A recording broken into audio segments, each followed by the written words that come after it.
Thank you, Mr. President. Thank you, Undersecretary General Feltman, Undersecretary General O'Brien, and Ambassador Opakan for your useful and comprehensive briefings today.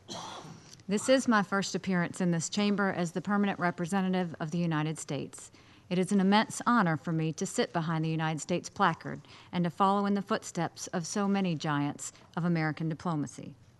It is humbling to be part of a body whose responsibility is nothing less than maintaining international peace and security.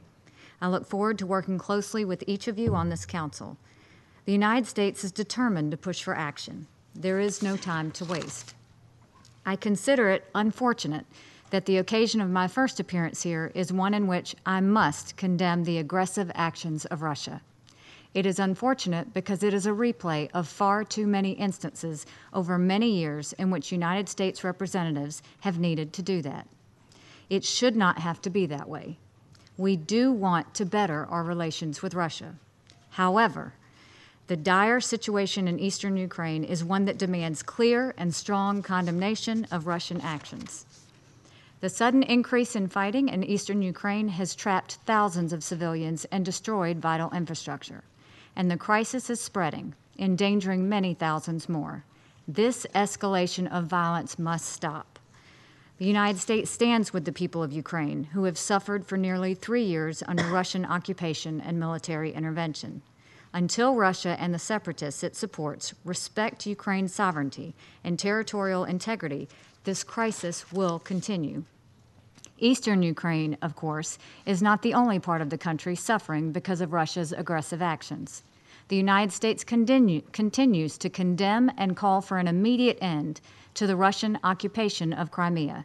Crimea is a part of Ukraine.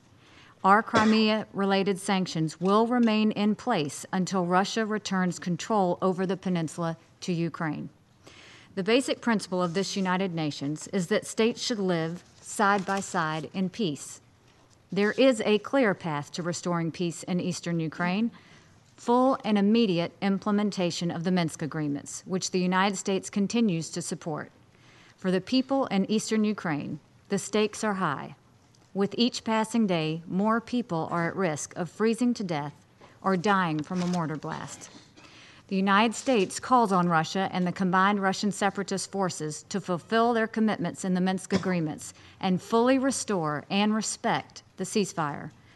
The Minsk agreements require the disengagement of forces and withdrawal of heavy weapons from both sides of the contact line. This is the formula for a sustainable ceasefire.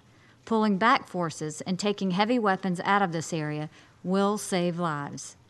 The Organization for Security and Cooperation in Europe Special Monitoring Mission must also be granted full, unfettered access. The presence of OSCE monitors can help calm tensions.